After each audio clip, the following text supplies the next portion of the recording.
If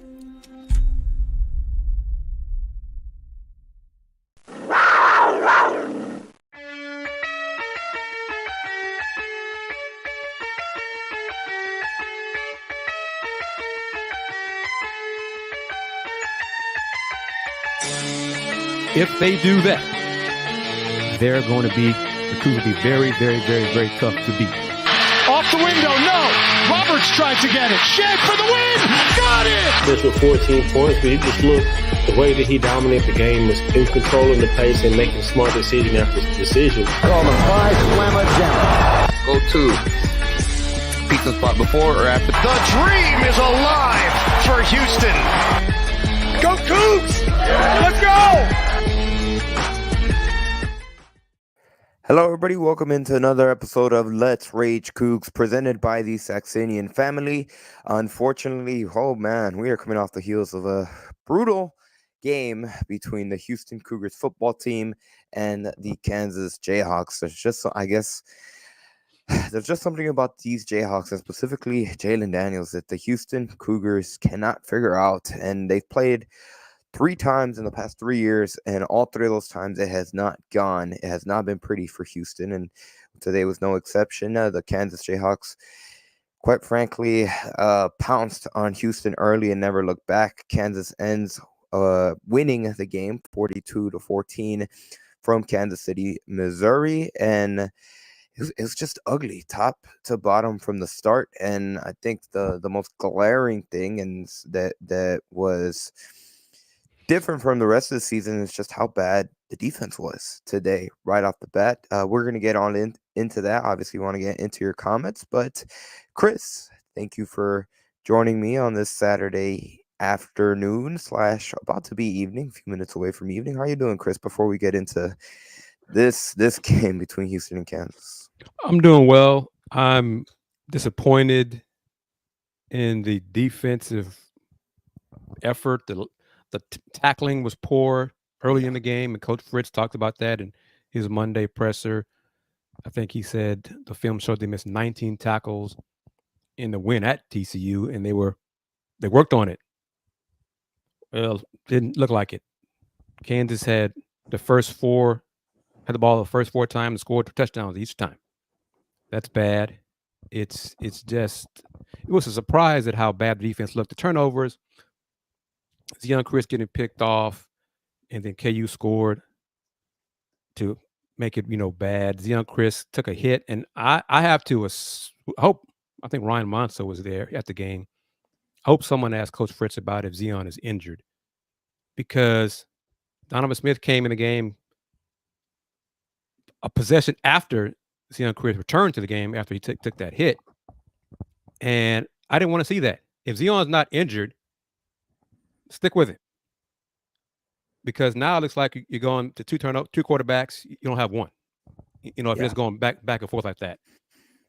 So it just didn't look good. Donovan played well to start at the beginning.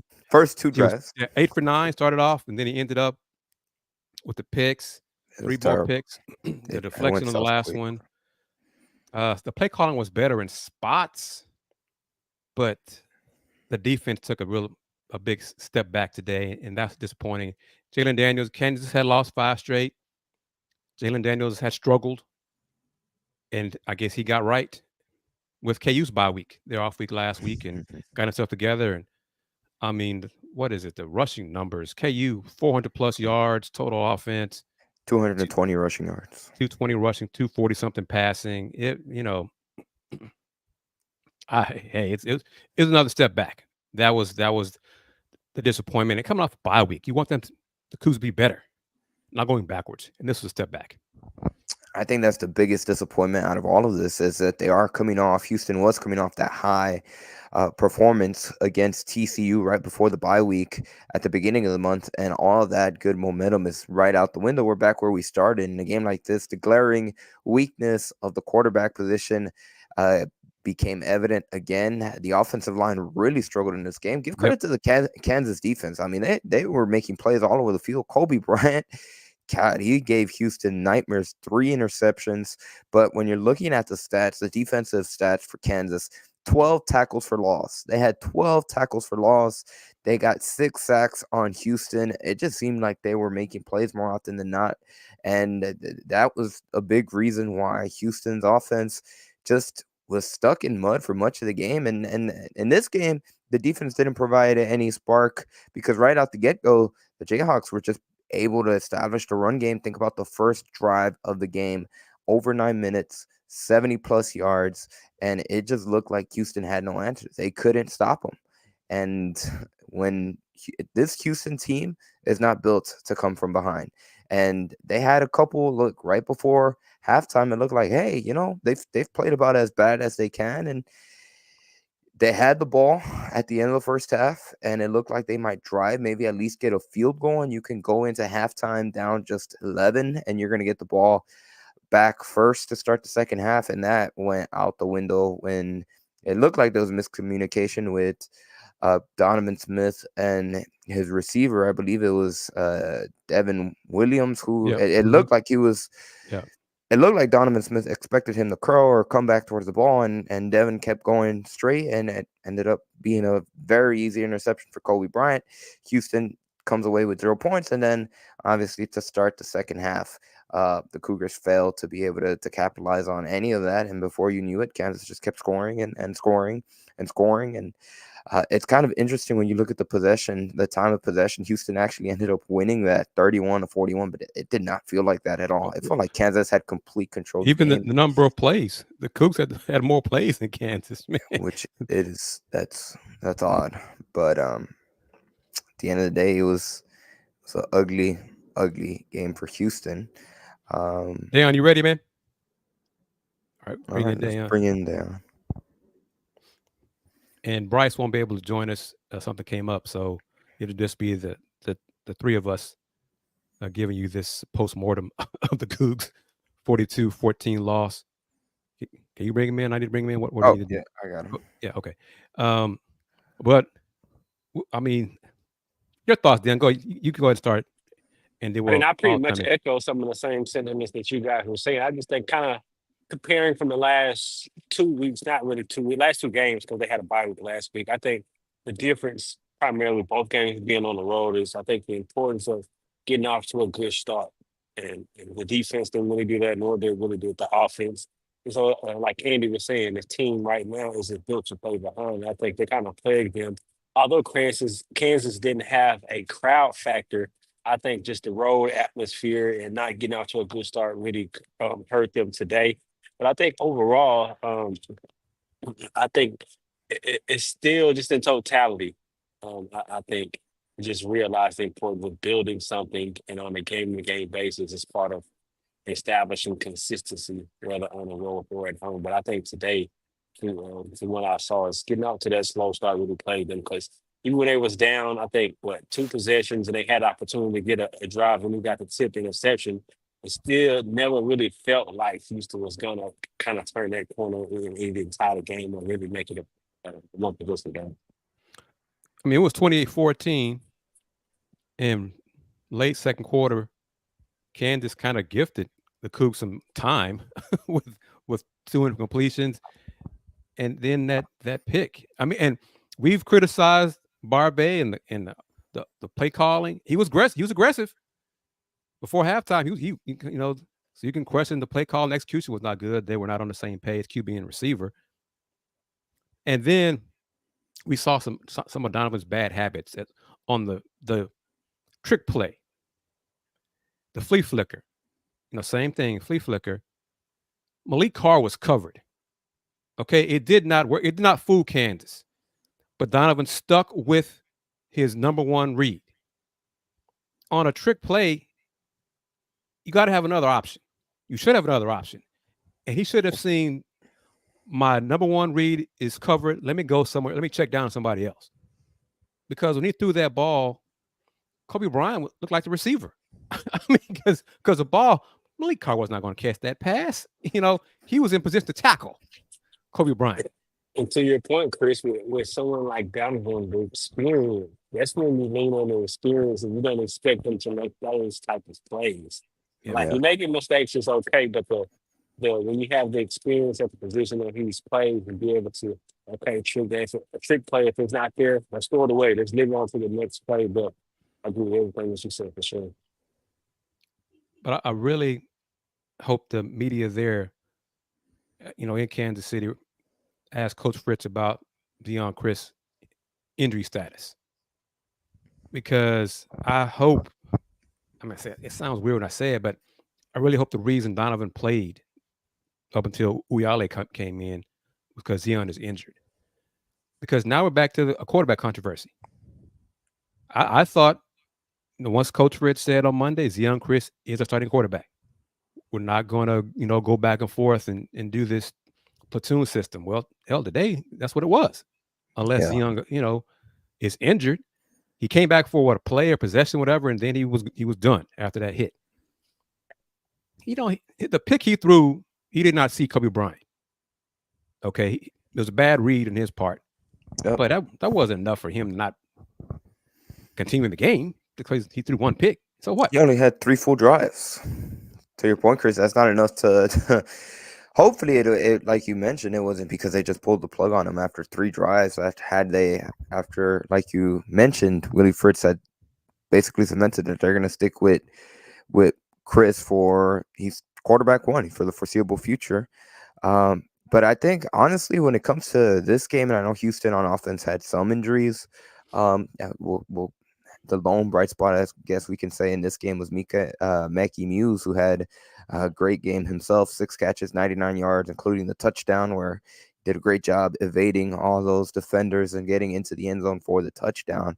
But in a game like this, and at least for an overwhelming majority of these conference games, especially when we're talking about offense, I think today the defense just struggled. And the biggest thing that we'll really harp on the defense is just the poor tackling, which we'll get to that in a second. But when it comes to offense, more often than not, it just doesn't look like Houston has the horses to be able to compete with these other teams in the Big 12, in my opinion. Maybe we know that. Maybe it's a fit, maybe it's something, but oh man, it is just a sobering reminder every game, night in and night out, with the exception of TCU. But it's almost like we kind of get our hopes up and they play good and we think, okay, maybe they're turning the corner. I think that's why Chris is trying to rub him a step back. But when you look at it, we didn't really take a step forward. Well, we did, but we didn't. So I kind of get what you're saying, but it's kind of hard to judge. And it's an issue, turnovers. TCU fans probably say, see what happens when you turn over 4 times. It happened to the Cougs today 4 times. And it's just and Donovan Smith, like I said, he played well. He was 8 for 9. And then he did. And some of the play calling, I like some of the play calls. I mean, the mix between run and pass. And being down only 14 at halftime, get the ball, start the third quarter. He's like, hey, they're still in this. They didn't play great defense. Managed to slow down Kansas a little bit. And then it just third quarter, nothing. And then Kansas said, fourth quarter has been a struggle for us this year, but it's not going to be today. So they put them away, and that was it. It's, but this team, this year's Cougs, cannot win when defense is not playing great, combined with the offense turning it over. They just can't do it. It's hard to. They can't win a shootout. They can't win a shootout. Defense gotta be able to keep the offense in and get some turnovers to create some extra plays. Real quickly, let's get into more of the defensive talk, but I'd like to thank each and every single person that is taking their time out of this Saturday afternoon to join us here for Let's Rage Coogs, presented by the Saxenian Family. Of course, a big thank you to Mr. Steve Saxenian for being the primary sponsor of today's postgame show, and each and every single postgame show for the rest of the football season, and each and every single postgame show for the men's basketball season as well. We're getting close to men's basketball season, exhibition game next Sunday, but I digress. A big thank you to Steve Saxenian for being the primary sponsor of today's show. And of course, we also like to say thank you to our other sponsors on today's episode, beginning with Star Pizza. Once again, ranked the #1 pizza spot in Houston, reader's choice, and that vote really counts. Obviously, if it's coming from the customers themselves, people that go and try out Star Pizza really enjoy it. And if you haven't gotten an opportunity to stop at one of those 3 locations, I can speak from personal experience. It's definitely a top-notch pizza, and service is unmatched. Go see why. Bring the family in or order online. Delivery is free, and the pizza, it's hot at starpizza.net, or visit any one of their 3 locations across the Houston area. Once again, Star Pizza. And we also like to say thank you to Coogston for being a sponsor on Let's Rage Coogs. The Coogston Tailgate is located in the Blue Lot 16D on game days, and they invite everybody to come enjoy the food, drinks, and music with the Coogston family. Follow them on X at Coogston for tailgate details, and they'll be back for their tailgate next Saturday, right before Houston takes on Utah, as they return home to TDECU Stadium for the first time in a while. I think they mentioned the broadcast, it'll be 28 days in between home games for the Houston Cougars. So Maybe that homecoming may inspire Houston's football, kind of like it did for Penn. It seemed like they were inspired with the big homecoming, and they kind of got after it. And it'll be Utah too, so maybe. And who knows with what Utah's doing? They're not playing great like a lot of folks expected. So who knows what's going to happen next Saturday? Well, and the thing about this Houston team is they've been so consistently inconsistent. They might as well be just like some of the fans. Okay, I'm not going to name names. But after the win at TCU, there are some folks I didn't hear from them after that win. But after today's loss, I see some of these folks popping up. Which is it? We believe in Coach Fritz after beating TCU, and now he's not the right man for the job after today's loss. Folks, okay, I'm going to say this. I'm not going to put words in my brother's mouth, Dayon nor Andy. We're all Cougs here, okay? But I'm saying this from my heart, from my chest. Either you're with us or you're not, okay? I'm a Coug to my core. Today was a bad look. But if all you're going to do is hop on and just troll, you can do that somewhere else. Do it on your own show. But today was a bad loss and a step back. You support this team and these Cougs because you are a Cougar. You're a Coug alum, a Coug supporter, a Coug fan. If you're not, you can go somewhere else. We can be objective. We can tell it like it is. But some of this stuff, people, give me a break. Coach Fritz will turn this program around. And Andy, I'm going to pull it up because I believe it's in my core. Let me look for it. Where is it, Andy? Where is the guarantee? Where is it? Pull it up for me. It's on the videos. Guarantee. I guarantee it. But today was bad. No question. But I do not think the Cougs would win today. But I damn sure did not think they'd lose about 28 points and give up 42. But they did. Try to get back next week against Utah. Come on, people. Lighten up. I second that, Chris. Everything you said, second that. And I will say, when it comes to this game, if there's something you're going to really criticize, it's just how, coming off the bye week, it seemed maybe at first, especially when Kansas started on offense first and they drove down the field and the defense, the biggest criticism of the Houston defense today is just the bad tackling. Yeah, that stuff. Yep. That is stuff that it doesn't matter whether whoever you're playing, like that stuff you can control, and that comes down to coaching. And I'm not sure whether it was just rust. Maybe it is a Utah homecoming game next week. Not to say this Houston team is at a point where they can look ahead, but it is human nature as well, and that's what's inexcusable. The poor tackling that needs to be cleaned up. Then the offensive line struggles once again, which has just been the story for a good chunk of this season.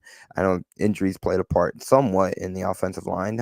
They had a couple players missing, but at the same time, we mentioned it week 1 after the brutal loss to UNLV. This was going to be a long season, and games like TCU get your hopes up, because I think there's a flash of what Houston could potentially look like when they're hitting on all cylinders. But at right now, they're not at a point where they're going to be able to do that. And I don't think we can judge the coaching staff, the performance they can do, because they're kind of doing. They don't have a full. Really, they don't have a full set of tools yet that they have gone out and purchased. They're still, they joined late. Right. This is a transition phase. It's not like this is their full recruiting class. I think we can start being more critical about that come next season if we start seeing the same things, because by then, those are going to be the players they're bringing in, that they recruited, and that they are the ones that are going out and scouting. That being said, that doesn't make it any easier, but that's just the fact of the matter. That's where the Houston Cougars football team is currently as of October 19th, 2024. Yeah, the defense, the missed tackling was a problem, a disappointment today. But the overall, my expectation for this season was to get better and build to next season. And hey, I hoped to see the team get better week to week. They did not do that today. They went backwards. The bye week came at a bad time for them because they played their most complete game against TCU, and TCU was struggling. The Cougs could have used the momentum of having a game the following week. They didn't do it. I don't know if the players got overconfident, looked at KU's 5 straight losses and looked past them. If they did, if some of them did, shame on them, because they're not good enough to do that. Talking about the Cougars, they're not good enough to take any opponent for granted. So that is another part of the disappointment. But many of these players won't be here next year. Okay, so, and most of that will be because the coaches have found players better than them and will have that real talk with them. Young man, thank you for your time here this season, but we think it's best for you to enter the portal. I will say we got a preference for everything we're doing in regards to defense is uncharacteristic for them how they play this season. They did have a bad outing. I don't know if they overlooked them or disappointed, but I think they were just due for a bad game. I mean, I just want to give them credit and make sure that we recognize how good they're playing this season. Kind of being the strong point of this team. But today they had a bad game. They just had to do the best of us. And I think defensively, the coach was kind of almost said, and it's something that was real there. Going forward today, they definitely had a bad game. I want to bring up this comment. Agent, you do trick plays when you know you can't win. I think Houston coaching staff knows that they are very limited to what they can do on offense, and that's the reason why they need to have at least a couple of. I don't know if you need to do a trick play every single game, but you need to have some stuff that potentially catches defense off guard, because again, they're trying to make do with what they got, and what they got is not that much. Yeah, and trick plays, at some point, you want the coaching staff and the play calling to be aggressive. Well, that trick play was aggressive. The execution was poor because Malik Carr was covered. Donovan Smith should have checked down to another receiver. So, middle of the field, I kind of like the idea behind it, but the decision to throw that deep pass to a covered receiver was poor. So that was the issue. And, we can't have it both ways. We want the OC to be aggressive in play calling. Well, when you can't out-talent the opponent, sometimes you got to call different plays, some trickeration to give your team a chance to win. Right there, Kris, you said it. I mean, if you can't sometimes out-talent them, even if you can out-talent them, sometimes it's smart to hit them with something that they may not expect you to surprise them and create an edge. And the O-line has been a problem all year. Just like the running backs, poor blocking has been an issue. The receivers, poor blocking has been an issue. A sack in the first half against Donovan Smith when I think the right tackle got beat off the snap. And I don't know if who was it? Ray Sean. I don't know who the running back was. The KU defender ran past both of them. Neither one of them Yeah. blocked the rusher and just swallowed up Donovan Smith. I mean, the miscommunication was poor. This is on coaches as well, because the execution, the players were not on the same page. The confusion. Yeah, That's the they big thing look that falls on confused and coach, not prepared. So that's on the which coaches.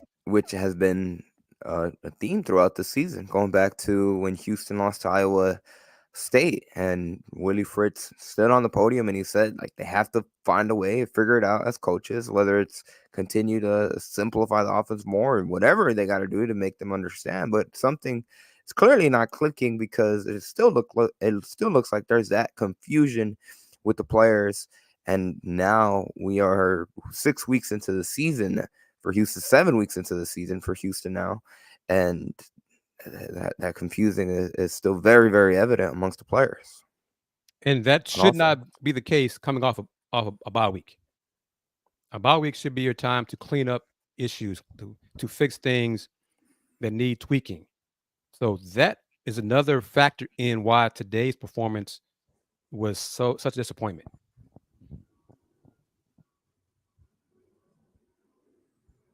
I want to bring up this question for you guys, and I think it's a very good, I guess, just a philosophical question, for the lack of a better phrase. But if you could change one thing about the team today, what would it be? What would you change about the 2024 Houston Cougars? For today's game or the season overall? I'm going to take it as the season overall. I would say this season.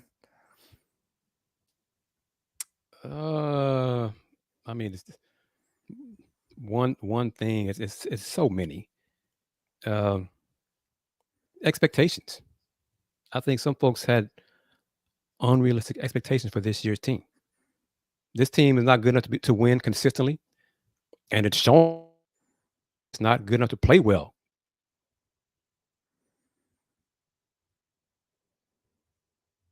I would say I would change. I think they're missing the element of a deep threat. That's one thing they're missing.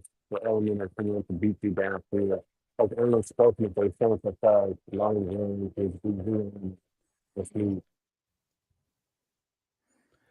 I think for me, it's hard because there's not just one area that this Houston team is consistently struggling in, but you have to go with the quarterback at the end of the day. If you have 2 or 3 quarterbacks, that means you have none. But in my Zion wasn't healthy to start the season. Yes, that's true.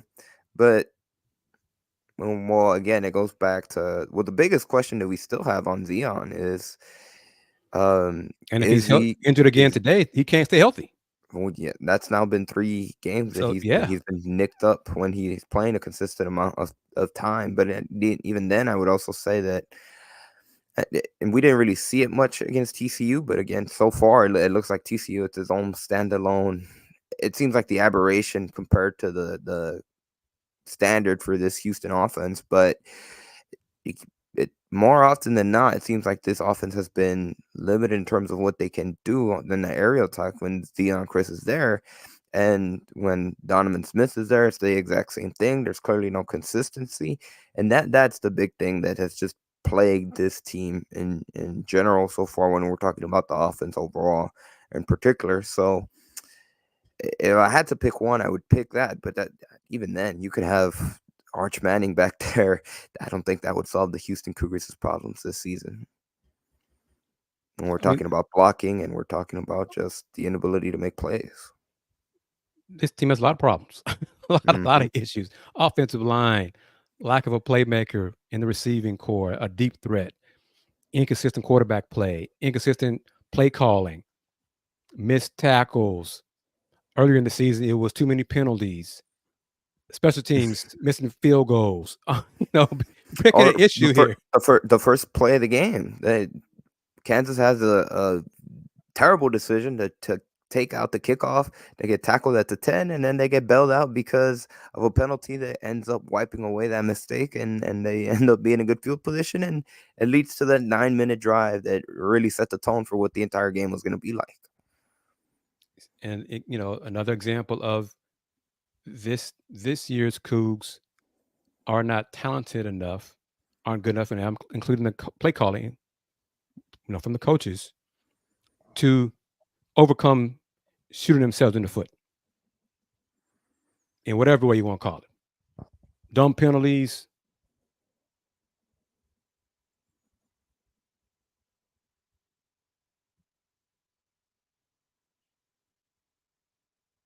Did Chris freeze? All right. Well, I'm gonna shut it. I'm gonna shut it Okay. down today. I don't know what's going on over here. you froze for a second. You're back. We can hear you. Good. I do want to listen. I know, Chris. You don't want to address like specifically, but I gotta put this comment. I guess I'm falling for the bait, and I shouldn't. But Ronald Brown said BYU has no problem winning. Why can't we? And it's not the same situation. And it could have been the same situation if, again, going back on record, where all three of us were on record 2 seasons ago when we said Houston should have made a coaching change in football position that last year in the American Athletic Conference, or because at least, you get 1 year to try things out. You're prepared for the Big 12, or damn it, if you're insisted on keeping Dana through that last year in the American Athletic Conference, clearly they were starting to show signs of fracture and problems that final year in the American. Start from scratch that first year in the Big 12, and now you would have been in a much better situation. But again, I think it's still way too early to judge this coaching staff, and in particular Willie Fritz, just because this is not a full recruiting class. He doesn't have a full year of prospects that they have recruited, and they have gotten in here because they themselves have had the full cycle to do it. So I still think it's not fair to completely. I don't know, quite frankly, how people could just take these 7 games and say, I've seen enough. He's not the guy. That's a troll statement. Coach Sataki's been at BYU for what, 8 years? Yes. 8 years. Willie Fritz been in Houston, what, 6 months? Yes. Okay. There's no comparison. All right. They're both in their second year. The Cougars, BYU and Houston, are in their second year in the Big 12 together. But the Houston Cougars are in their first year in the Big 12 under a new head coach. There's no comparison here. Come on. Now, we're having these issues and missed tackles and wondering what the hell moments next season. That's different. Then there you go, because now it's 2 years now. But even then, Houston Athletics, I think that third is year broke. we'll really be able to do a full assessment. Yeah, we agree. And Houston, we don't have the money to get rid of Willie Fritz and the staff this year, next year, and you shouldn't after 6 year months. 3. So, he's here to stay. He's here to stay. You're frustrated. That's fine, but be realistic. Yeah, you're still paying off that other guy who shouldn't have been here. Which is why, as long as he was. Which is why the roster is how it is. I might add. Thinking back to the recruiting class, they're ranked. Where did it rank, Chris? Was it in the top 100? Was it in the top 120? Under the other guy? Yes. No, it was way up there. Yep. way up there. Nadia, I wonder why this team really, struggles to put together talent. I wonder if that had anything to do with it. And plus that recruiting class, the ship sailed, right? Or it sunk, or it's time to move on. What did that other guy say? Yeah. The ship had sailed. Yeah, come on now. So this is what you have. This incoming class for the Cougs will be better. And then you will see a talent upgrade continuing with next year's roster. But come on, folks. This is not Texas. This is not Alabama. We just can't go into Dayon's drawer and say, let's pay off a whole new staff. Folks, please, that's not going to happen here. And how could it happen here when we don't sell out our football stadium? Okay, one of the easiest, best sources of revenue for an athletic department is ticket sales and sellouts. We appreciate this. So if we don't sell out the football stadium, that's a big hunk of revenue that doesn't exist for the athletic department.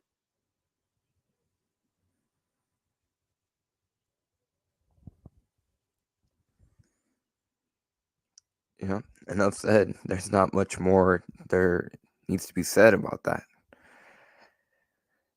No, listen, I do want to bring up this last point when it comes to the quarterbacks, but Jace Hall, I think, brings up an interesting point. He said Kris had 3 drives for 33 yards in the second half against TCU after they made defensive adjustments. And again, only 3 drives today against Kansas, but the offense as a whole struggled. I think, again, that just highlights the inability, the struggles that this offense has, and there's not going to be a easy fix. There's no magic wand that's going to magically make the offense turn into a juggernaut. I think also their lack of trust in Zion to make throws. I think that plays a huge part in it. I think before we really see something, Houston has to really get a quarterback for the future. I think that's apparent. I think they call it lightning in the bottle with these explosive plays, with the turnovers and getting ahead last week, and it kind of gave us, I don't want to say false hope, but hope. But I still think they need that quarterback for the future. Agreed. No question. When this program begins to win consistently, these 3 quarterbacks that the Cougs have right now either won't be here, but definitely will not be starting. So the QB to lead the Cougs to consistent winning in the Big 12 isn't here yet. I mean, that's just reality.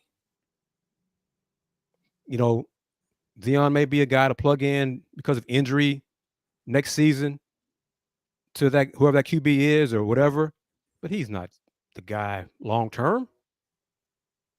And if he is injured, I think he is injured.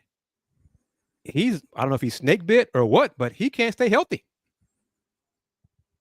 And the quarterback, you got to be healthy, you know. Yeah. To showcase whatever skills he has, he needs to stay healthy. And I'm not saying he's getting hurt on purpose. Nothing like that. It's just bad luck. That's part of it. But he's got to stay healthy. But even then, going forward, he's not going to be the starting quarterback next season. Hopefully, he's not. I think that's a sign for all of us, Andy, to end the show. I popped in and out twice. Damn, that's pop up. Before we, you know what? Something about StreamYard on Saturday evenings. It's not twice now.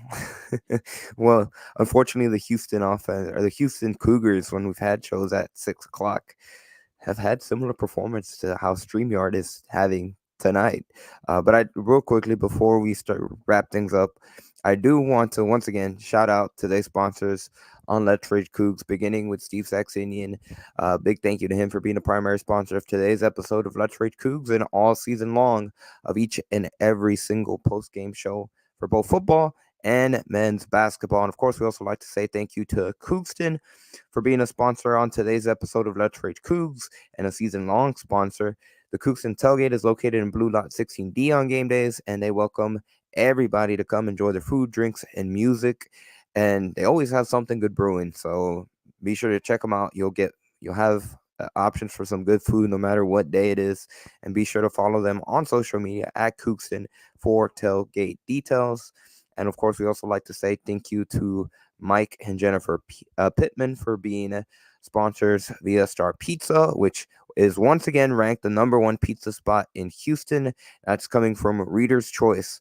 So obviously it makes it even, it carries a lot more weight when it's the readers that they're trying out the pizzas themselves, and they're saying, like, we really enjoy Star Pizza.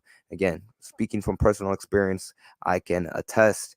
I give the Andy Yanez guarantee that if you go there, you won't be disappointed. It's really, really good pizza. The service is excellent, and the biggest thing, you have a variety of options. Whatever you're feeling when it comes to pizza, you can find it at Star Pizza. So go see why. Bring the family in or order online at starpizza.net. Delivery is always free, and the pizza is always hot. And we can also attest to that because there was a couple times last season when we got pizza delivered to Fertitta Center, and it was always warm. And that's a bit of a drive over to Fertitta Center. So big thank you to them for being a sponsor on today's shows.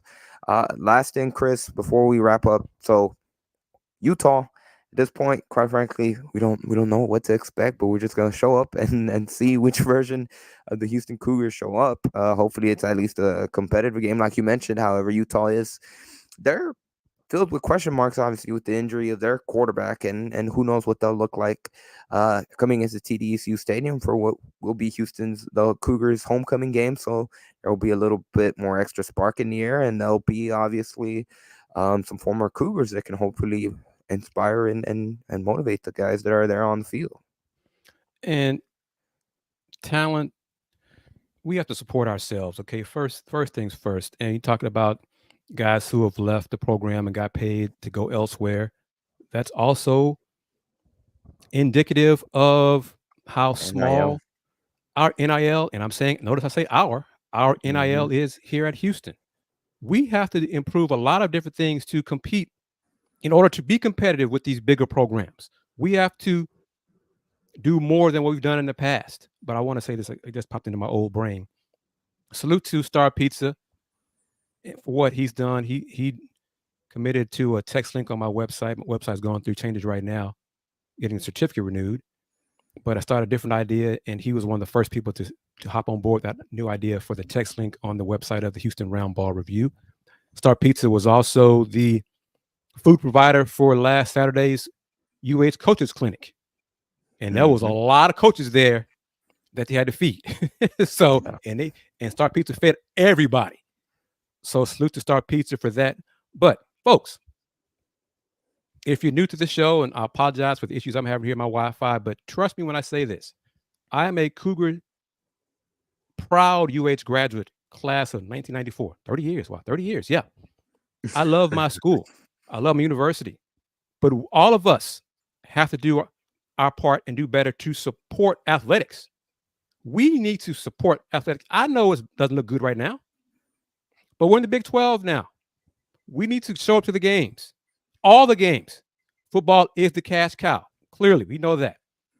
But if we're not at the games, the recruits see that, and they're like, I play in front of larger crowds at my high school. So why should I go there, especially if I can get more NIL from some other school? We have to do, every little bit adds up. We need to support ourselves. Cougs helping Cougs is a real thing. Let's make it happen. Let's keep going, as Andy knows I like to say, onward and upward. Today was a setback, but why do you continue supporting the Cougs? Because it's your school. Because you are a Coug. I think most of the folks who are tuning in to our LRC shows are UH alums or have family relatives who are alums. We have to do our part. Support the Cougs. We'll be fine. We'll get through this together. And if you just want to be critical from the outside, stay on the outside. That's all right. You can do that. But I choose to believe in my alma mater, athletics. Are there warts? Yes. Andy knows I'm not shy about calling out those warts and about things need to be fixed. But we'll get through this together. And they may lose next Saturday. That's all right. We are the Houston Cougars. We are the University of Houston. And I'm happy to say I have not found out any results of today's scrimmage. I'll go and say this part, Andy. I don't know if you knew who the Cougs are scrimmaging, but UH men's basketball had their scrimmage today against Ole Miss. Okay, I won't say location. I know where it is, but it wasn't in Mississippi, and it wasn't here in Houston. But that's just another sign that hoops season is around the corner. Okay, continue supporting Coach Fritz. NIL is a real thing. It is real. Some folks don't believe in it, don't agree with it. Coach Kelvin Sampson has said, whether you like it or not, it's reality. It's here to stay. So we have to do our part, even if you don't think it's a lot of money. It all adds up. Andy, we have hundreds of thousands of alums in Greater Houston area. Imagine if all of them contributed something. I'm not saying what amount, but something to the NIL. You would lessen, not eliminate, but lessen those chances of losing players to other programs who pay more. On topic of Cougs helping Cougs, we have to shout out Houston Cougars Germany for donating €5 to the show. And he says butts and seats are the only way to attract talent and turn this around. Nathan brings up a good question for people that are interested in donating NIL. Where do they donate? The link to Lincoln Cougs is now featured more and more on the UH Cougars website. Just because hoops is my first passion and priority, I think there are links specifically on all the hoops press releases, but NIL Houston. But check out definitely UH Cougars website, uhcougars.com, and there should be links posted to how to donate that way. With that being said, again, looking ahead, the Houston Cougars will host the Utah Utes next Saturday, October 26th at TDECU Stadium. The time is still yet to be determined. It should be announced sometime tomorrow when the kickoff will be scheduled. Today, Utah, or tonight, I guess, they're going to be hosting the TCU Horned Frogs, who obviously the Cougars beat in their last game. So it's going to be interesting to see what Utah looks like in that game and what they do on offense. On the topic of hoops, we're 8 days away from them taking the hardwood in front of fans for their exhibition game against Texas A&M on Sunday, and they're about 2 weeks and change for the start of their regular season when they begin another season. So, again, not the most brightest and exciting time today, but keep chipping away, because at the end of the day, this is barely year one. It's not even year one. It's barely year 6 months in of the Willie Fritz era, and it takes patience. It takes patience, and it's still, in our opinion, way too early to jump off the bandwagon and ignore it. But if you do want to do, go ahead and do it, like Kris said. And yeah, we're in this for the long haul, family. Okay, we're family here, and hey, I know every family has relatives you can't stand. Okay, but it's all love here. But if you are just going to hate and not be objective, you can take that energy somewhere else. But I gotta return a phone call because the desk probably got a call to give me an update on how the scrimmage went. So once we end this show, I'll return that call. But getting back to CA's question, Andy Yanez, he's working behind the scenes. Mm-hmm. He's working on things, and the vibe around him is much better than the vibe around the guy who he replaced. Okay, let me just say it like that. And I wonder if he'll be with the basketball teams in Kansas City for a Big 12 Media Day. If so, I'll see him in a few days. But Mr. Yanez was at the Media Days this Tuesday for both teams. Mm-hmm. So he was there. Coach Sampson gave him a shout out. So he's doing his part. He's touching on all the programming as possible. So he's doing his part. Now we need to do our part. Okay. And again, folks, I'm not asking you to spend money you don't have on our program. But if you have some, just chip in, contribute to Lincoln Cougs. You can do what our friend in Germany does, Houston Cougars Germany. Chip in to these Let's Rage Coogs shows. Chip in to Paul Samajama's show. Chip in to the Houston Roundball Review YouTube channel. All those things add up. Because, Andy, I don't know if you saw it. I'm going to send it to you just to make sure. But everybody watching, Tennessee Volunteers, massive athletic program, massive budget, all those things. They are creating their own podcast platform, content platform to benefit their NIL collective. So I'm talking about shows with the players, video, audio, with advertising. And the money that they generate goes to their collective. Andy, I think it would be a no-brainer. It is a no-brainer for Houston Athletics to involve me, you, Dayon, Ryan Monso, anyone else to be a part of that content provider to generate revenue for the Houston collective. Fans want more content. They want to get to know their players, their coaches, all those things. I mean, that'd be an easy way. I think a simpler way to get more support for the collective. Agreed, absolutely, especially in this day and age where all the technology is there. Like you've said for a long time, we've done a lot with less. So imagine if what we could do when we were to continue to grow and have more. I want to shout out Houston Cougars Germany again. He says, please don't forget the thumbs up. So if you are watching on YouTube, either on the Houston Roundball Review or the Potsdam and Jamma platforms, be sure to give it a thumbs up. And I think visibility about NIL is definitely real. So again, I think there are different ways, but Houston, that's the one avenue where top to bottom, I think that's something that needs to improve on it. Obviously, when it comes to, in addition to the on the field product, when it comes to football, but I think it is a little hidden when it comes to how just everyday people can donate, which is definitely something that needs to improve. And let me say this, as I love my program, Linking Cougs is the collective that UH has bonded with. Linking Cougs does a piss poor job connecting with media like us, like Potsdam Jamma, like the Houston Roundball Review, like Go Cougs. So the mentions that we have done for it these last few minutes, we're doing it on our own. Okay. They're not paying us to say anything about them. They should work with us. We should work with each other. They won't do it. And I'm going to say this. I know I reached out to them. Crickets.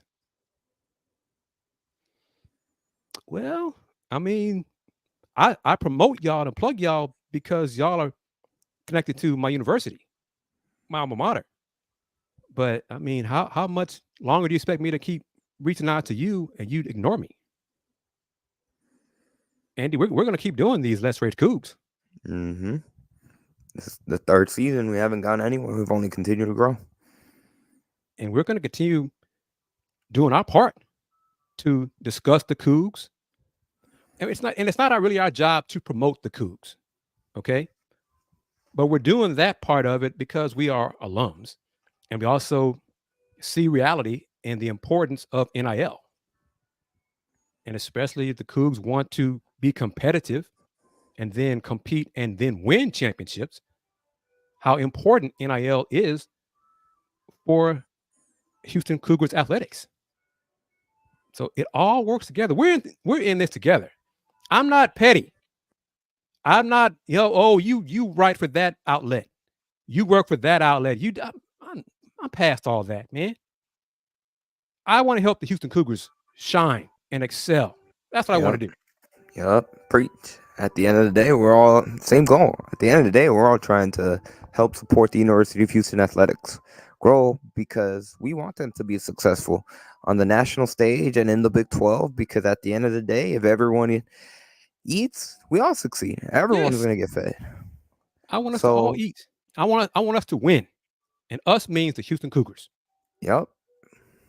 And that's why, whether it's with Go Cougs, whether it's with the Houston Chronicle, whether it's with any other outlet out there, to me, I never see it as competition. I think we're all in the same boat, and we're trying to, at the end of the day, help our alma mater. It's all about giving more eyeballs to the University of Houston because it's where we came from. That's where we graduated. We want to see them succeed because at the end of the day, we're we're alumni. We want to see them succeed because it's going to give us that alumni pride. Yeah. So it takes all of us, literally. And on that note, thank you, Agent, for chipping in with the 1999 super sticker. And he says Fritz will get this going. And we get that second part. It's just hard to watch at the moment. That's definitely understandable. But tough times don't last. Tough people do. And right now, Indeed. It's the tough time, but eventually the tide will turn and the Houston Cougars football program will be on top.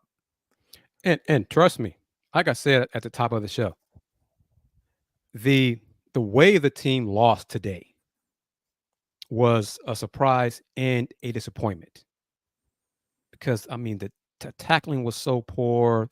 It was just a disappointing way to lose today to a Kansas team that had been struggling. Now, coming into the year, KU was picked to do better than the Cougs by far. I think they were like picked top 4, top 5 in the conference preseason poll. They weren't playing like it the first six games. Mm-hmm. But Jaylen Daniels looked like folks thought he would look like, the first 6 games. Right. But saying all that, it's about us. It's about the Houston Cougars, the alums, the friends and family of the program. We have to support us because it's simple to say, but it's true. If we don't support us, who will? Okay, we have that, and we wear with pride that Houston versus everybody.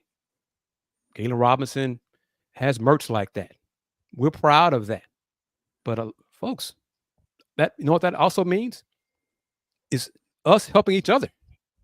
Is truly Cougs got to help Cougs, and that means, hey, don't have the attitude of, well, they look like trash today, I'm not going to support them anymore. That's not the way to go. That's not the right attitude, the right mindset going forward if you want to establish long-term success for this program. And that's what we have to do. It's going to take years. Look how long it took Coach Kelvin Sampson to establish basketball as a consistent nationally winner relevant powerhouse. and nationally relevant. They lost their best player last year, and they're still top four in the country. Think about takes that, time. folks. Think about what Andy just said.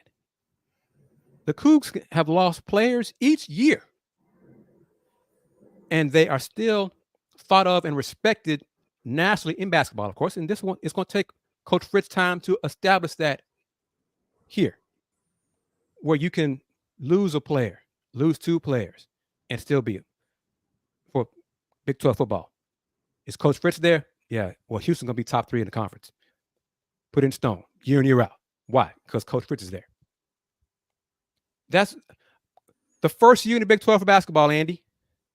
The preseason poll. Kelvin Sampson was ranked number 2. Mm-hmm. First year in the Big 12 by the coaches. Because why? Because of what he has established at the program and respect. Yep. Mm-hmm.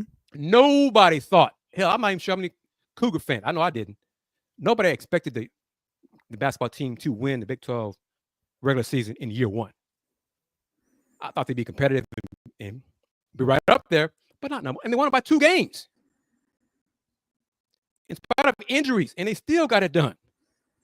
To establish that kind of winning success, that takes years to do and years to build that consistency.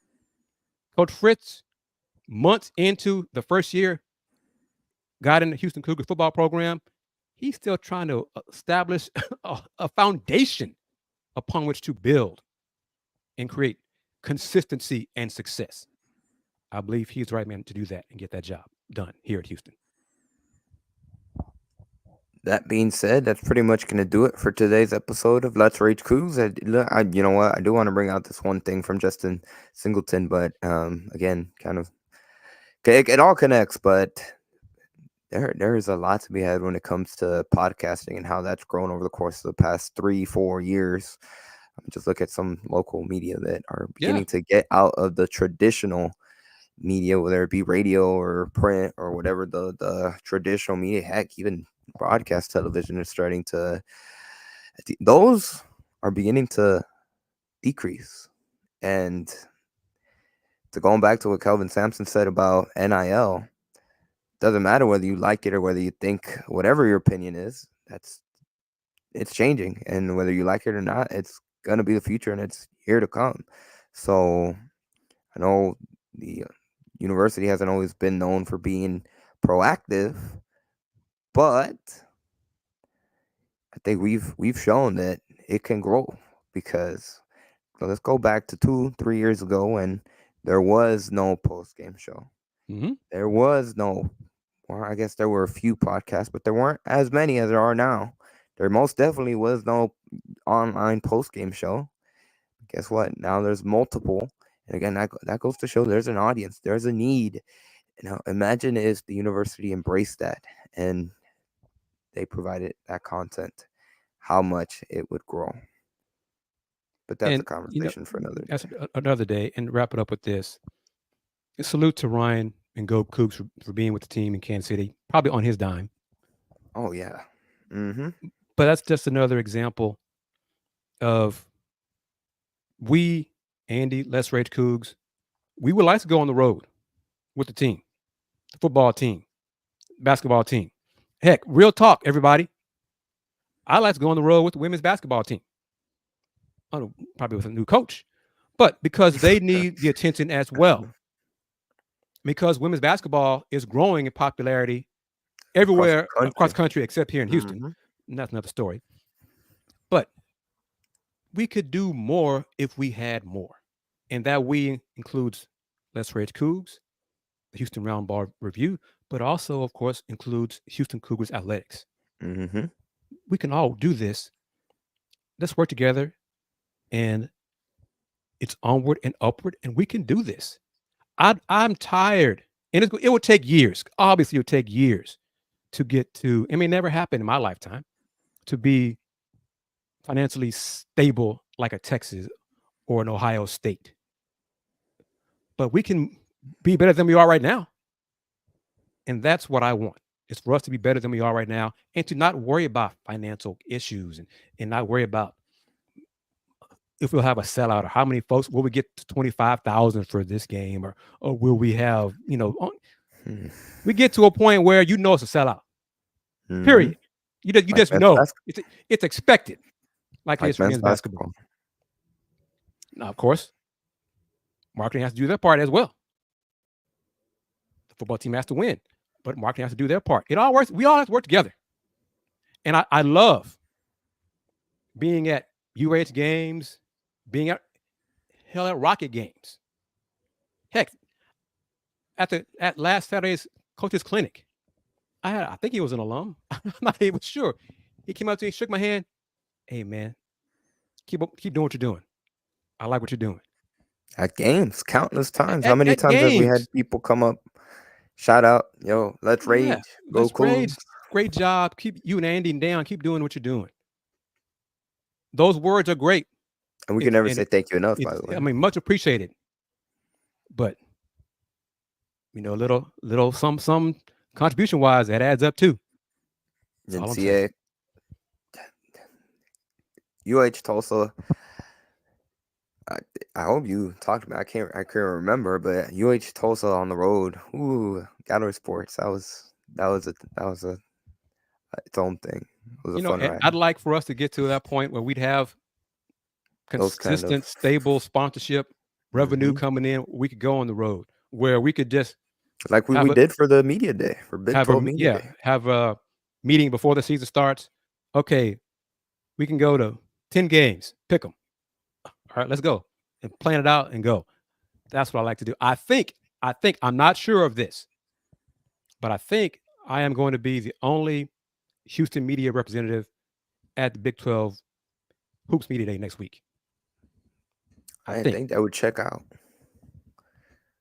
That's great for me to a point, but that's not a great look for it in terms of Houston Cougars basketball coverage on a national scale, from the city of Houston. Come on, folks. We got to do better than that. Agreed. But that being said, that's going to pretty much do it for today's episode of Let's Rage Coogs.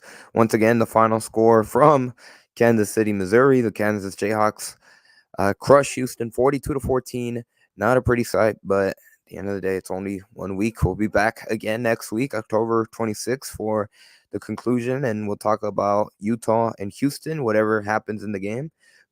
And again, can never say thank you enough, first and foremost, to every single person that took the time out of their Saturday evening now to watch this episode of Let's Rage Coogs live, or maybe you're tuning in after that we have gone off air live. Thank you. If it's audio only platforms, if it's YouTube, whether it be on Pod Slam Jam or the Houston Roundball Review, or maybe you're listening or watching us on X, We appreciate the support. We can never say thank you enough. And of course, a big thank you to our sponsors, beginning with Mr. Saxenian, with Coogston, with Star Pizza. We appreciate you guys. Again, we're always going to be grateful. And with that being said, Kris, I'll toss it over to you. Where can people find you, and closing thoughts? Thank you, everybody, for listening to me stand on my soapbox and just talk about a few things and the importance of supporting us, supporting Houston athletics. But the Houston Roundball Review, subscribe to the YouTube channel, click on the bell so you can receive notifications of when new vids are posted. I'm happy to say my colleague A.D. Moore is in Green Bay for Sunday's Texans-Packers game. He will be doing a post-game show from Green Bay, from Lambeau Field. So watch that, available here on the Houston Roundball Review YouTube channel. Lastly, Media Day for Big 12 is Tuesday and Wednesday. I will be in Kansas City covering both the women and men's hoops in the conference. Subscribe to the Houston Roundball Review. I'm working on a brand new business directory. The price is very reasonable. It's less than $1 a week. If you want to have your company listed in that directory, you can just email me, kgardner@thehrr.com. It's always my pleasure to talk with you, all the fans, even after losses. And today was a tough one. It was a disappointing loss, and it was a step back. But we'll be back next Saturday for the next edition of Let's Rage Coogs. And always keep this in mind. Since 1994, the Houston Round Ball Review, local name, global perspective.